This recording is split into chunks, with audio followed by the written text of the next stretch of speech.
When you protect your energy, value your space, and give your attention with intention, you become magnetic.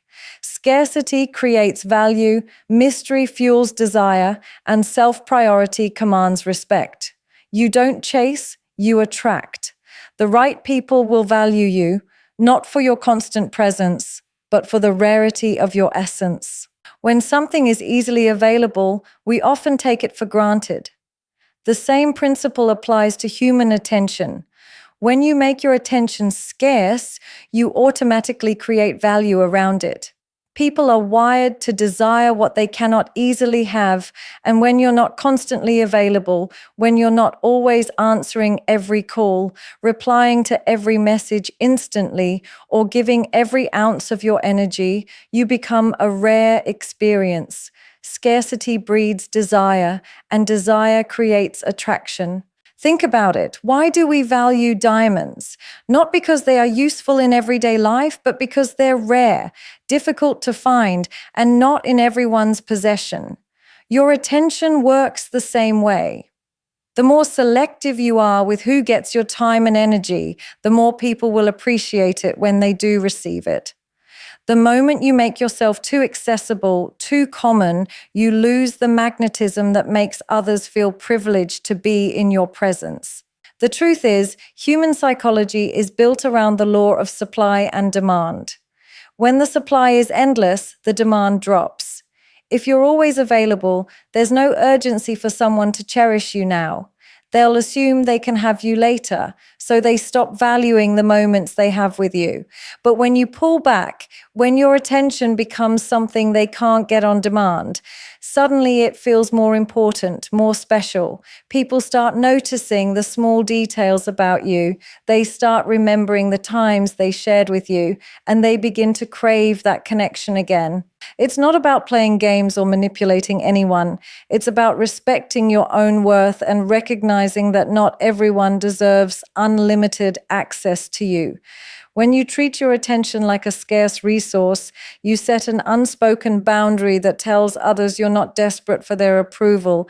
You're not chasing them. They have to rise to the level where they can earn a place in your world. That's powerful. That's attractive. The people who truly value you will respect this scarcity. In fact, they'll be drawn to it because it signals that you are someone who knows your own value. On the other hand, those who get offended by it are usually the ones who are never going to appreciate you in the first place. They simply enjoyed the convenience of your constant availability. Scarcity forces people to reveal their true intentions. And here's the thing, when you create scarcity in your attention, you also create more space for yourself. You get more time to focus on your passions, your growth, and your peace. You become more fulfilled from within, and that fulfillment radiates outward, making you even more magnetic. People can sense when you're grounded, when you have your own life outside of them, and it makes them want to be part of that world you've built. In relationships, this principle works powerfully. If you're always there, always pouring in energy without giving space, the other person can become numb to your presence. They stop feeling the excitement of seeing you because they know they'll see you all the time. But when you pull back a little, not in a cold or distant way, but in a self-respecting way, they start missing you. They start noticing your absence, and missing someone is one of the most powerful emotional triggers that builds attraction. You might worry that if you give less attention, people will lose interest. And yes, some will, but that's the point. The ones who lose interest when you're not constantly available are the ones who are only there for convenience, not for genuine connection. The ones who truly care will be drawn even closer because they value what they have to work for. Scarcity creates value because it forces people to make a choice. Either they step up and meet you where you are, or they step away. Either way, you win because you either end up surrounded by people who truly appreciate you, or you free yourself from those who don't.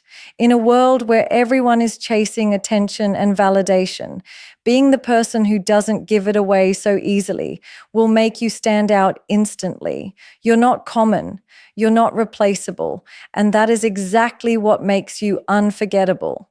Mystery has a way of pulling people in without you having to do much. When someone can't figure you out entirely, they naturally want to know more. It's human nature to be curious about what we don't fully understand. And in relationships or attraction, this curiosity can be incredibly powerful. The more you keep certain parts of yourself private, the more others lean in, trying to uncover who you truly are. You're not hiding. You're simply not laying your entire life out on the table from the first interaction. When you meet someone and they instantly know every detail about your past, your present, your feelings, and your plans, the mystery disappears. It's like reading the last page of a book before even starting it. The excitement fades because there's nothing left to discover. But when you reveal yourself in layers, slowly and naturally, you keep the intrigue alive. Each interaction feels fresh because there's always something new for the other person to learn about you. Mystery works because it creates mental space for imagination. When someone doesn't have all the answers, their mind fills in the gaps, often in ways that make you even more fascinating in their eyes. They wonder what you're doing when you're not around. They think about your hobbies, your thoughts, your ambitions, and even your silences. That wondering keeps you on their mind. And when someone is thinking about you often, attraction grows naturally. It's important to understand that mystery is not about playing games or withholding affection. It's about pacing your self-disclosure. You can be warm, kind, and open-hearted while still maintaining a sense of depth that can't be uncovered in one conversation.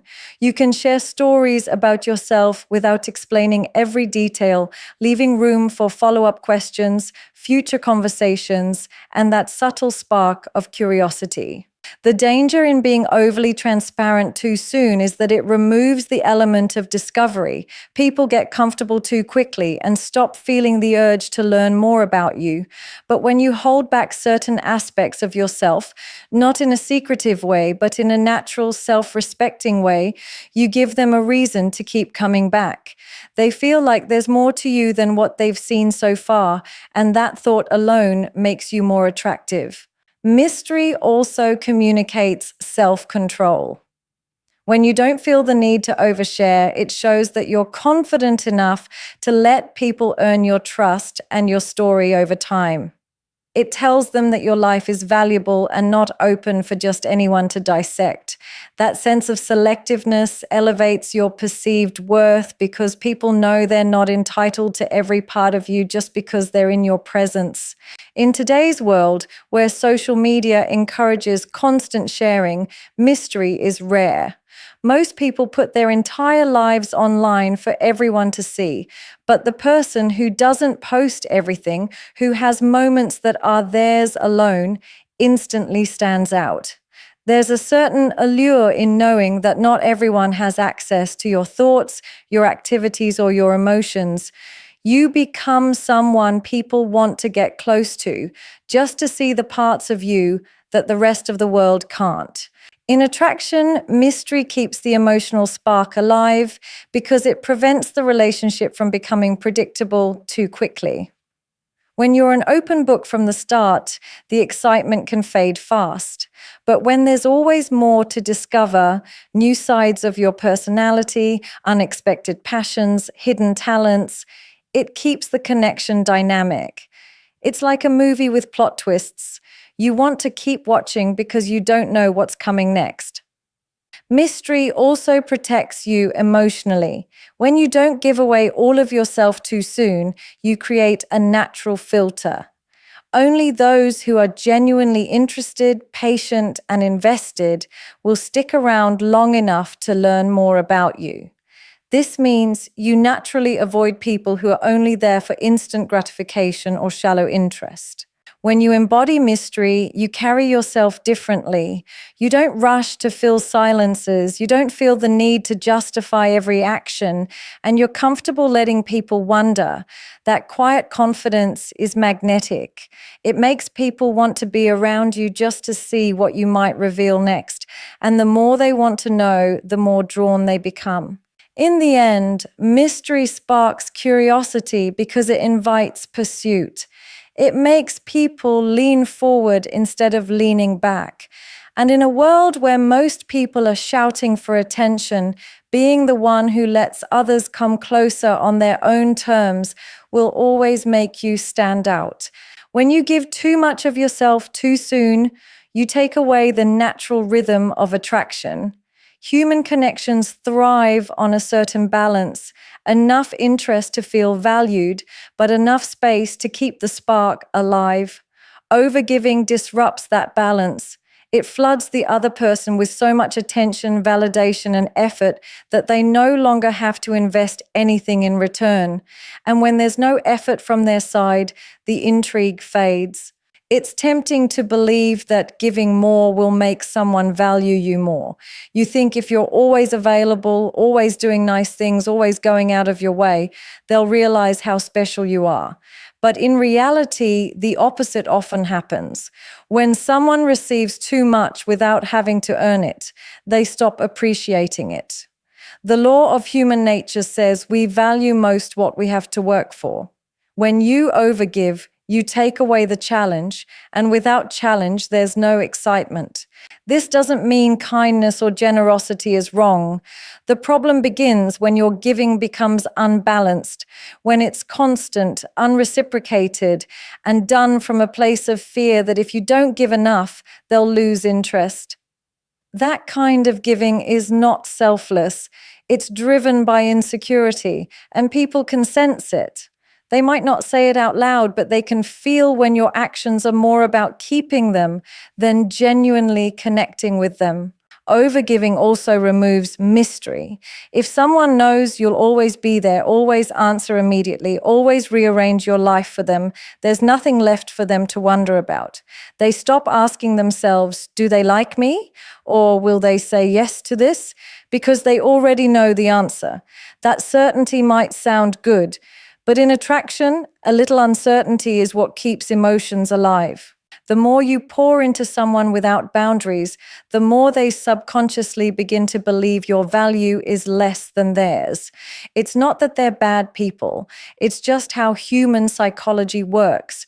We often associate effort with worth. If they have to invest little to keep you, they may assume you're easy to keep. And if you're easy to keep, they stop trying. That's when relationships become one-sided and you end up drained while they're comfortably coasting. When you stop overgiving, you don't become cold or selfish. You simply allow space for the other person to contribute. You give them the opportunity to invest, to miss you, to feel the satisfaction of earning your time and attention. That balance keeps the connection alive because it engages both sides equally. Relationships are not meant to be a rescue mission where one person does all the work. They're meant to be an exchange of energy, interest, and effort. It's also important to remember that overgiving often backfires because it can make you look desperate. Desperation is never attractive. It signals to the other person that you believe you have to constantly prove your worth. True confidence, on the other hand, comes from knowing you don't need to overcompensate to keep someone interested. You trust that your presence, your personality, and your life are already enough. Overgiving also robs you of your own life. When you're constantly pouring into someone else, you're taking time, energy, and attention away from yourself, your passions, your growth, your joy. And ironically, that's what makes you less attractive over time.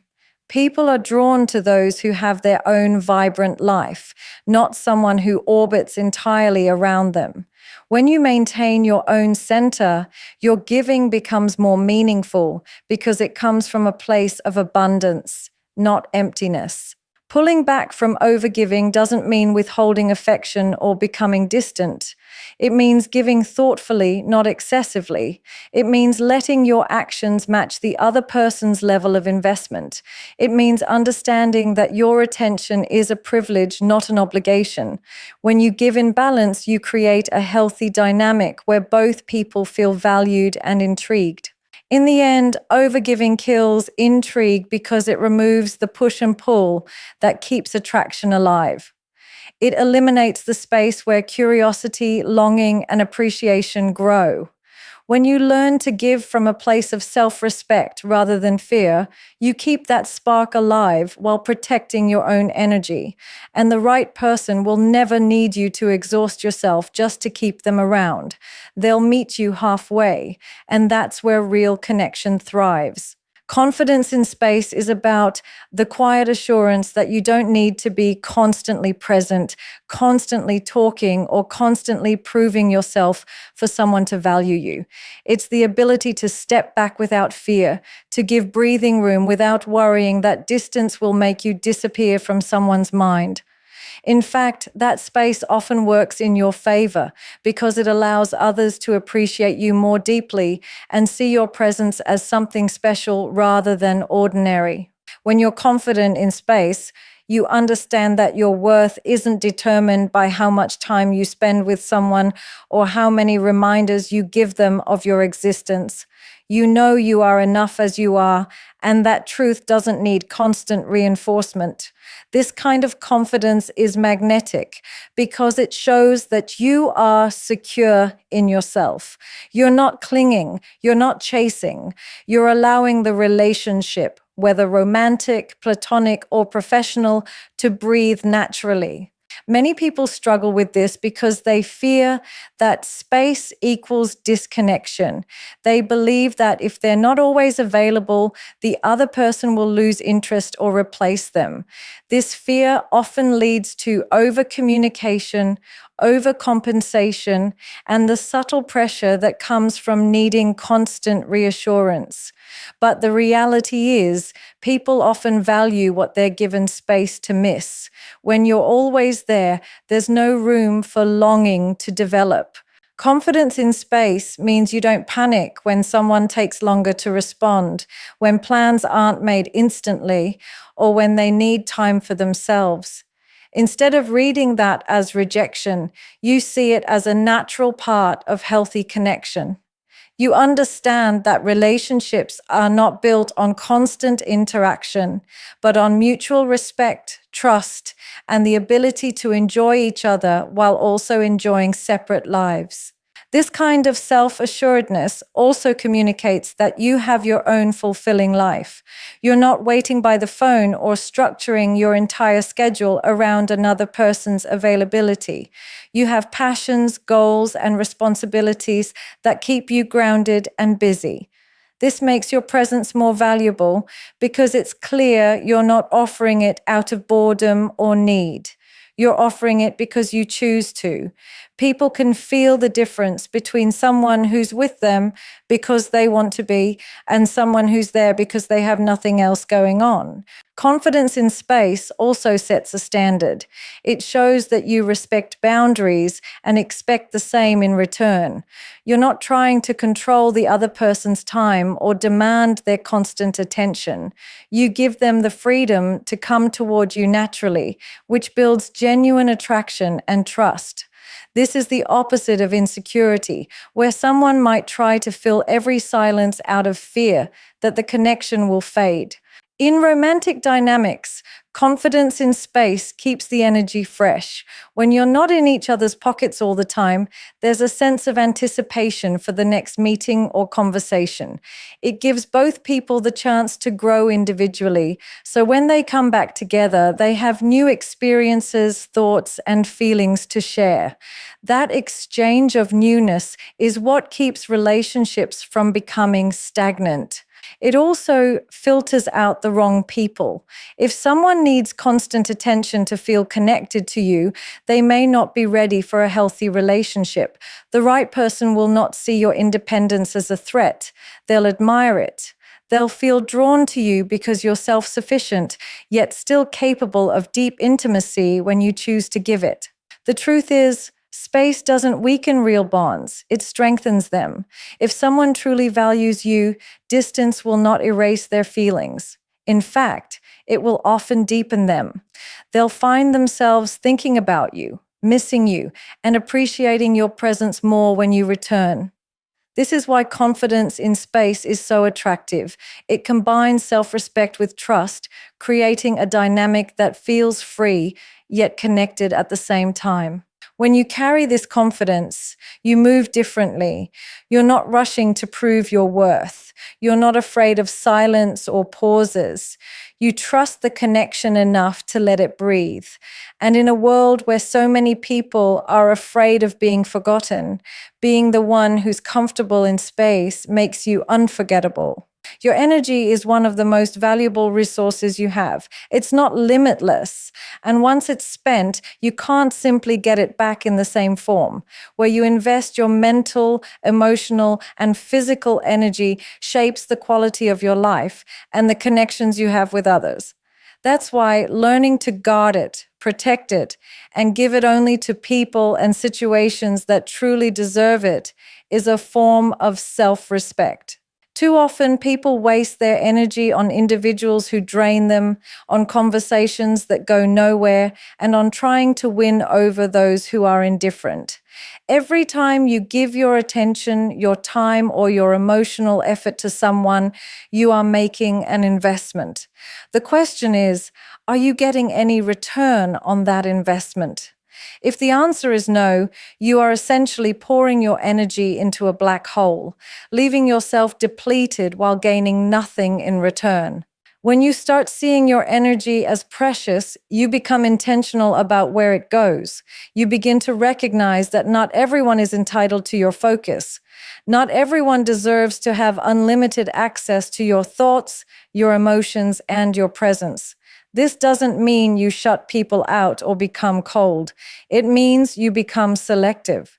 You choose quality over quantity. You choose relationships that give back, that uplift you, that inspire you, and that make the exchange of energy feel mutual. Energy is not just about effort. It's about emotional capacity. Every interaction, every thought, every decision either charges your energy or drains it. Being around people who complain constantly, manipulate, or take without giving leaves you feeling exhausted, no matter how much sleep you get. On the other hand, being around those who encourage, respect, and support you will make you feel lighter, motivated, and capable of more. That's why your circle matters as much as your boundaries. The problem is, when you undervalue your energy, you give it away too freely. You answer every message instantly. You say yes to every request. You spend hours trying to fix problems that aren't yours to solve. Over time, this leaves you burnt out and resentful. But by then, you've trained others to expect constant access to you. They've become accustomed to you overextending yourself, so they don't see it as a favor. They see it as normal. When you decide to protect your energy, you break that pattern. You start saying no when something doesn't align with your priorities. You stop explaining yourself to people who have already made up their minds. You walk away from conversations that only exist to stir drama or pull you down. And most importantly, you stop trying to prove your worth by overgiving. Instead, you give wisely, where your energy will be respected and appreciated. Guarding your energy also forces you to look inward. You realize that the things you feed your mind, what you watch, what you read, what you listen to, affect your energy just as much as the people around you. If you constantly consume negativity, gossip, or fear-driven narratives, you'll carry that energy into every interaction. But if you choose to fuel your mind with positive, empowering, and meaningful content, your energy naturally becomes more magnetic, and people feel better in your presence. In attraction, energy is everything. People might be drawn to your looks or your words at first, But what keeps them coming back is how they feel when they're around you. If your energy feels scarce, depleted, or resentful because you've been overextending yourself to everyone, they will sense it. But if your energy feels full, calm, and confident because you've been protecting it and investing it in the right places, they will also sense that and be drawn to it. The truth is, not everyone deserves a front row seat in your life. Not everyone should have the privilege of knowing your thoughts, hearing your stories, or receiving your undivided attention. The people who truly value you will never ask you to drain yourself for their comfort. They'll respect your time, your space, and your well-being. When you finally understand that your energy is precious, you stop scattering it everywhere in hopes of being liked, noticed, or accepted. Instead, you concentrate it on the things and people that matter. You become intentional, and that intentionality not only protects you from burnout, it makes you more attractive, because nothing draws people in more than someone who knows their own value and treats their energy like the rare and powerful force it is. Absence has a way of sharpening perspective. When something or someone is always within reach, it's easy to overlook their presence. But when that presence is removed, even for a short while, people begin to notice just how much it meant to them. The silence where your voice used to be, the empty space where your energy once filled the room, these moments of absence create contrast, and it's in that contrast that appreciation grows. When you're constantly around someone, they become a part of the background. You could be doing everything right, being kind, supportive, and generous. But if there's no break, the mind adapts to it as normal. There's no urgency to value it because it feels like it will always be there. Absence interrupts that comfort. It breaks the pattern and reminds people that your presence is not guaranteed. This doesn't mean disappearing for the sake of manipulation. It means allowing natural space in relationships instead of clinging to constant contact. That space is where reflection happens. People start to think about what they miss, the sound of your laugh, the way you made them feel, the small ways you added light to their day. Those memories grow stronger when they're not being constantly overshadowed by your immediate availability. Absence also allows for longing. Longing is one of the most powerful emotions in attraction because it stirs the imagination. When you're not there, people begin to picture what you're doing, who you're with, and what life feels like without you. That wondering makes your return more exciting. The anticipation builds, and when you do reconnect, it feels special again. One of the most damaging mistakes in relationships is thinking that being together all the time is the only way to maintain closeness. In reality, overexposure often leads to emotional dullness. It's like hearing your favorite song on repeat until it loses the magic that made you love it in the first place. By stepping back and giving space, you preserve that magic. You give the other person the chance to miss you, and missing someone is a sign of emotional investment. Absence also strengthens your own sense of independence. When you're not constantly leaning on someone or constantly pouring into them, you have the time and space to nurture yourself, your goals, your hobbies, your growth. This makes you more interesting and more magnetic when you come back together because you're bringing new experiences and energy to the relationship. You're not relying on them for your sense of fulfillment. You're already fulfilled, and that makes your presence even more valuable. For those who fear absence, it often comes from insecurity, the worry that if you step back, the other person will forget you or replace you. But in truth, if your presence can be replaced that easily, then it wasn't truly appreciated in the first place. Real connection doesn't vanish because of space. In fact, space reveals whether the connection was genuine or just convenient. Absence also filters out the wrong people. Those who were only around because you were always available will drift away when you're not. And that's not a loss. It's a form of clarity. The people who truly value you will notice your absence and will make an effort to bridge the gap.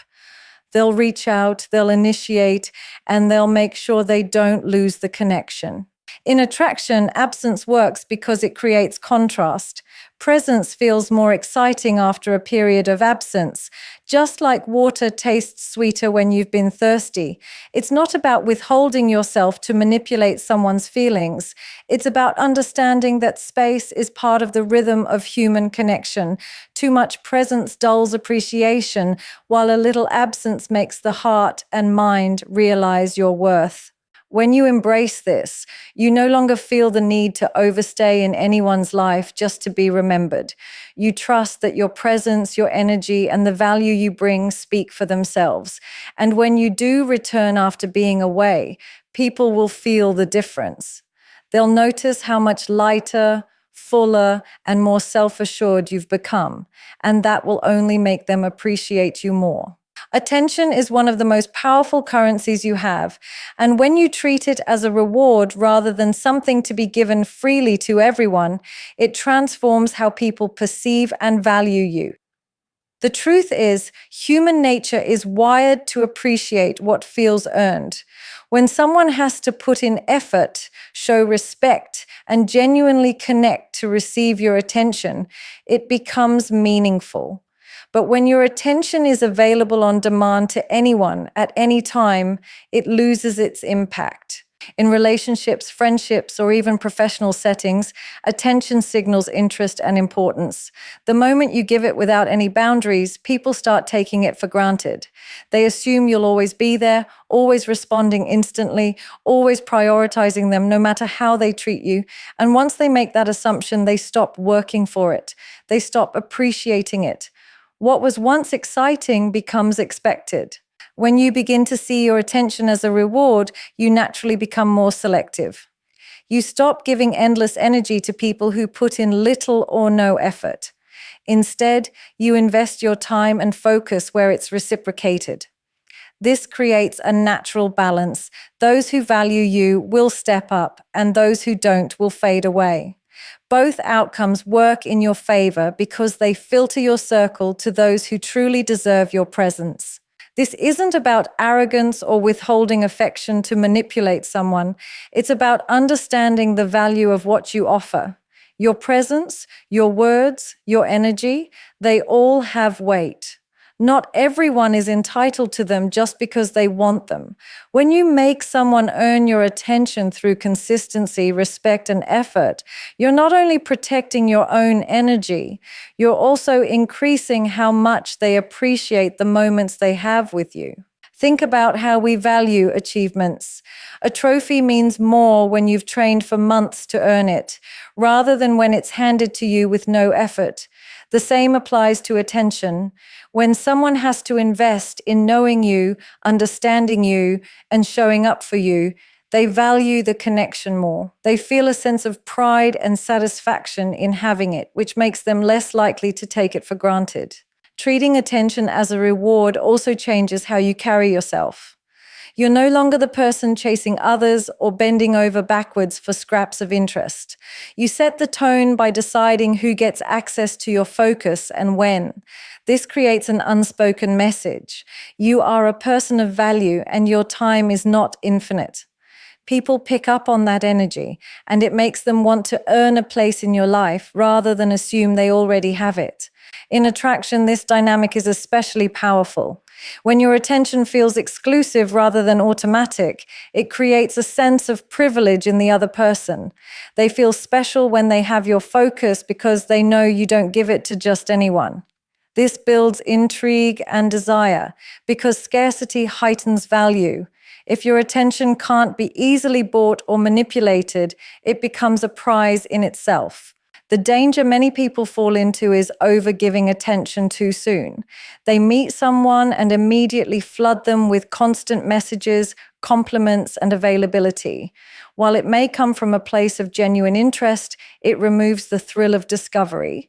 The other person never has the chance to wonder about you or to feel the satisfaction of earning your trust and focus. By pacing your attention, you allow curiosity and appreciation to develop naturally. Rewarding effort with attention also helps maintain balance in long-term relationships. Even after you've known someone for years, your focus should still feel intentional, not automatic. Giving it freely without thought can make interactions feel routine, but making a conscious effort to match your attention to mutual respect keeps the connection alive. It reminds both sides that presence is a choice, not an obligation. When you shift your mindset and treat your attention as something valuable, you not only protect yourself from emotional burnout, you also raise the standard for how people treat you.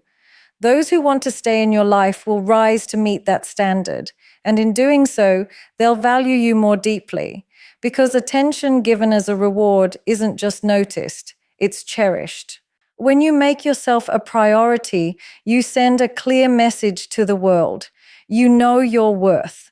You're not waiting for someone else to validate you, fill your time, or give you direction. You're building a life that excites you, challenges you, and fulfills you with or without anyone else's involvement. That kind of self-sufficiency is rare and it's incredibly magnetic. People are drawn to those who stand firmly in their own identity and aren't afraid to put themselves first. Self-priority doesn't mean selfishness. It means understanding that you can't pour into others from an empty cup. It's about realizing that your mental health, your goals, your passions, and your boundaries matter just as much, if not more, than pleasing everyone around you. Too many people lose themselves trying to be everything for everyone, constantly saying yes, constantly sacrificing their own needs for the comfort of others. While this might seem noble, it often leaves you drained, resentful, and disconnected from who you truly are. When you prioritize yourself, you operate from a place of abundance rather than depletion. You have more to give because you've taken the time to nourish your own well-being first. You're not giving from a place of neediness or desperation. You're giving from strength, and that energy is contagious. People feel more inspired and alive around someone who is genuinely fulfilled because fulfillment radiates. Self-priority also changes the dynamics of attraction. Someone who knows how to focus on their own life is inherently more intriguing because they aren't relying on another person for happiness. They have their own passions, their own routines, their own vision for the future. This independence creates a healthy sense of mystery and challenge. Others naturally want to be part of that world, but they can also see that your life doesn't revolve around them, which makes your presence feel like a privilege rather than a given. Putting yourself first also sets boundaries without you having to say much. People quickly learn that you won't overextend yourself or neglect your own needs to meet theirs. They either adjust and respect those boundaries or they drift away, and either outcome is a form of self-protection. Those who stick around will be the ones who appreciate your strength rather than take advantage of it. There's also an undeniable confidence that comes with self-priority. When you're deeply invested in your own growth, you don't feel the need to chase validation. You stop begging for attention or forcing connections because you already have a sense of fulfillment from within. This makes you more grounded, more secure, and more attractive because people can sense when you're whole on your own. Self-priority also fuels personal development. The more you focus on your own path, the more you grow in skills, knowledge, and character. You're constantly evolving, which keeps your energy fresh and dynamic. This is why people who prioritize themselves tend to maintain long-term attraction. They're always becoming a better version of themselves, and that evolution keeps others intrigued. But perhaps the most magnetic thing about self-priority is that it's rare. Many people live their lives in constant reaction to others, trying to keep the peace, meet expectations, or fit into someone else's plan. When you step away from that pattern and start living for yourself, you stand out instantly. You're not afraid to say no, to take time for yourself, or to choose your own well-being over pleasing someone else. That decisiveness is both respected and admired. When you make yourself a priority, you also teach others how to treat you. Your actions show that you expect respect, consideration, and reciprocity. People quickly realize they can't neglect you or treat you as an afterthought because you won't allow it. And the truth is, the more you respect yourself, the more others will respect you too. In the end, self-priority is magnetic because it embodies strength, independence, and self-respect. It's not about closing yourself off from others. It's about showing up in every relationship as your best, most authentic self. And when you do that, you don't have to chase people or convince them of your value. They'll feel it in every interaction, and they'll want to be around it. Because nothing is more attractive than someone who is deeply in love with their own life. At the heart of it all, attraction isn't built on constant availability, endless giving, or trying to prove your worth. It's built on balance, self-respect, and the quiet confidence to know that your presence is valuable. When you understand the power of scarcity, the allure of mystery, and the importance of giving space, you naturally create a pull that others can't ignore. Protecting your energy, allowing absence to deepen appreciation, treating your attention as a reward, and making yourself a priority aren't just strategies for connection. They're ways of living that elevate your entire being. The right people will feel this energy and gravitate toward it, not because you chased them, but because you became someone worth chasing. In the end, the less you try to convince people of your value, the more undeniable it becomes.